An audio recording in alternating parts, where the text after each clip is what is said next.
లబానా లంబాడీలకు పోడు భూములకు సంబంధించిన పట్టాలు ఇవ్వాలని, ఎస్టీ రిజర్వేషన్ కల్పించాలని డిమాండ్ చేస్తూ మరోసారి నిరసన వ్యక్తం చేశారు.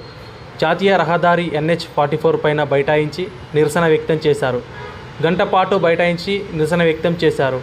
దాదాపు 1 కిలోమీటర్ వరకు వాహనాలు ఎక్కడివక్కడే నిలిచిపోయాయి.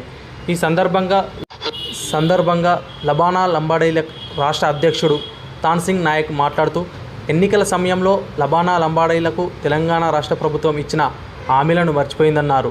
లబానా లంబాడీలకు పోడు భూములు ఇస్తామని ఇవ్వకుండా మోసం చేశారని వ్యక్తం చేశారు. ఎన్నికలు వచ్చే సమయంలోనే లబానా లంబాడీలను గుర్తిస్తున్నారా? రాజకీయ నాయకులు ఎన్నికల కోసమే వాడుకుంటూ మోసం చేయడం అలవాటుగా మారిందన్నారు. సీఎం కేసీఆర్ ఎన్నికల సమయంలో పోడు భూములు ఇస్తామని, ఎస్టీ రిజర్వేషన్ కల్పిస్తామని చెప్పి మాట తప్పాడన్నారు. లబానా లంబాడీలకు మోసం చేసే పార్టీలకు రానున్న ఎన్నికల్లో తగిన గుణపాఠం చెప్తామని వారు పిలుపునిచ్చారు.